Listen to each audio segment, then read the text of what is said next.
Hello and welcome to Dance and Bmore's Director's Table Talk. If you're curious about theater making, you're going to love this episode. It's jam-packed with stories and advice from professional directors we absolutely love. Grab some tea as we explore the art of collaboration, Theater making, and the importance of play. So what advice would you give to who could be watching this interview and being inspired by your words? What advice could you give to them? I mean, as campy as it might sound, like truly just believe in yourself. When I was a kid, my mother would never allow us to say we were broke or poor, even though we was. She would not allow us to use those words. She's like, ain't nothing broke in my house, right? But she would always speak over me this scripture: despise not small beginnings, for the Lord delights to see the work begin. And so it's just like this idea that like you should believe in yourself. Like no matter how small your beginning is, I'm telling you, as someone who grew up on Section 8 housing in the middle of nowhere, that like if you have faith in who you are, that everything that you have inside of you is enough to get you to the next thing. There's 1,000 reasons why someone will tell you you can't do something. But if you ask them, why can't I do it? You'll know if what they have to say is valuable or not. Sometimes they'll have a really valid reason. They'll say, you can't do that because you need to clean up your credit score. Right? That's valid. Right. Or you can't do that because you don't know the right people that can unlock the door. And then you can say, well, do you know them? So when someone tells you you can't do something, always ask them, why can't I do it? Don't just let them speak that over you. Ooh, you spent how far? Thinking about young directors and being specific about, musicals, straight plays, small productions, larger productions, and how you approach those different types of projects. My whole first year of learning how to direct was really all about turning off the language. So it was just about bodies and space and how the relationship between bodies, and not just human bodies, but like the table, the wall, the props. How is that communicating the story? So I really started small with just plays, but it very quickly ballooned, right? The projects that some people would, students might say, oh, how do you choose your projects? I'm like, oh, I wish I could choose you get offered things, right? And then you have to decide, is this something that I believe in? Is it something I can put my voice behind? The big thing is to just be open.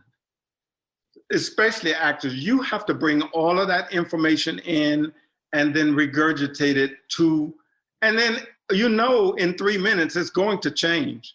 If Wendy gave you the first 16 bars and I'm in the room, the 8th and the 10th bar will change because I'll walk over there and whisper something in her ear and she'll then have to say, we're going to change that second bar. We are! Be open to all the stuff you don't know and learn and learn and learn and learn. And it's going to be frustrating, but that's the gig. And the director's having no better time than you are. So don't think. Because they don't know either. They have things that they do know, and there's so much that they don't know. Yep. And even when we're telling people to change, it's really just a try.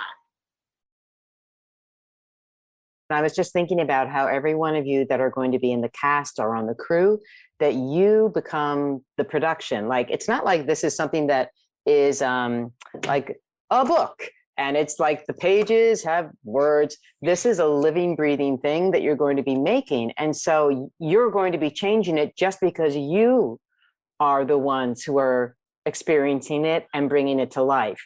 So even though Marion has this great vision, or CJ or I have a vision about what we think this production is, the minute we get into that room with you, it has to change because you are the production. And that's like the really exciting piece of this. No one has a right to say it's this. It can never be static. It always is going to be fluid. And you are teaching me something by you singing the material. You are teaching us something by performing it. So we're always learning too. No, it's I love that it's like this. It's like so symbiotic, isn't it? How do you approach working with your different designers and your team? Oh my gosh. I mean, when I approach working with a team, I try to think of myself as a leader among equals, like a captain of an athletic team. I don't think I'm the best player. I think I'm harnessing other people's strengths That it's like, okay, you run really fast, so you run down the field, and you catch the ball well, so you catch the ball. I'm sort of the one with the chalk, calling the play, but I have to keep a sense of humility that I don't have to have every idea. I have to know there's an idea in the room. So it's like, okay, what's our common goal? Talking as a group, as a team, problem solving as a team. And when we face a creative problem, I guess, and Bogart said to me once, there are no problems, Wendy, only opportunities. I'm like, okay, I'll remember that. But when we're facing a challenge, and people start throwing out, it's like you have to throw out all the bad ideas in order to find the one that's like, actually, that's not a bad idea. That I feel like I'm simply the one who's got the big ears and eyes, going like, okay, no, that one, let's go that way. Let's rewind back to like creating the team. Because of course it's all about how people collaborate. I love so much in that. I wish I had a notebook, but I'm glad I videotaped it. I've learned so much. So the couple things that I'm sort of pulling from that and taking away is having a level of humility as a leader. And having the comfortability with the uncomfortable moments of things not quite right yet, but we're going to get there. No one panic. Just keep throwing out ideas and that feedback loop until boom, boom, boom, there it is.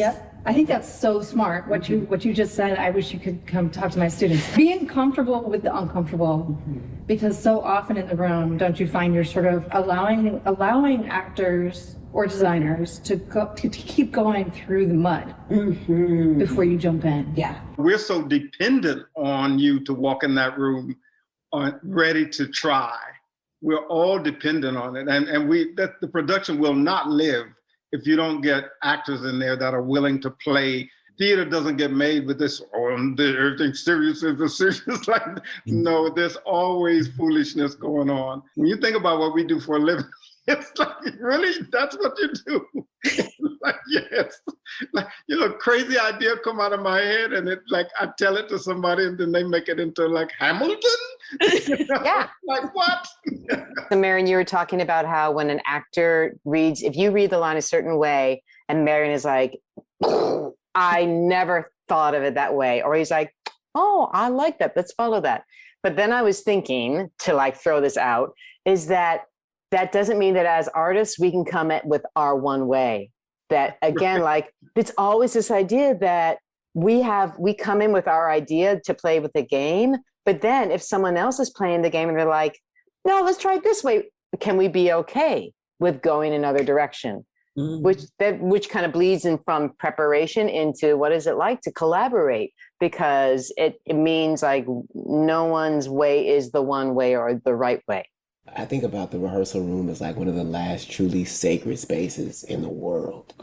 And my job as a director is to like create a room where no matter what you're going through, if you're the kind of actor who wants to drop it at the door so that you can liberate yourself through this character, or the kind of actor who need to drag it in and use it as fuel, that there's space for you to do that through the lens of being playful. Like, we just don't play enough. We don't play enough. I think that you can play your way into epiphany.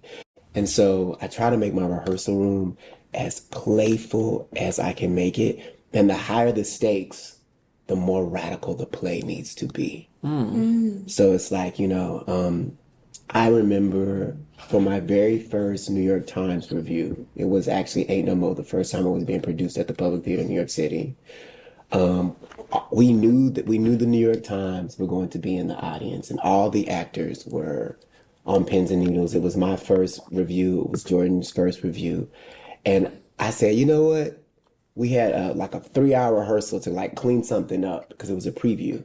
I said, we're not doing that rehearsal. This is what we're going to do. We're going to turn on some music and we're going to dance. We just going to dance because we've done everything that we could do for this show. And now like God has to take it the rest of the way. Whatever you call it, it has to help us now. And we laughed and we played and we brought the house down. I think that like never forget the importance of play in your life. If you feel stuck, you might need to stop what you're doing and just take a moment to play whatever play is for you and then come back to it. It's the highest value in the creative process is being playful. All right. Let's give a round of applause and thanks to Stevie Walker-Webb, Wendy Dan, Marion Caffey, and Wendy Cabot. Go ahead and like and subscribe to see more episodes. and don't forget to catch up on any episode you missed. Send them to your friends, and we'll see you all at the next Directors Table Talk. You wanna know where you wanna go? Directors Table Talk. Don't you wanna know?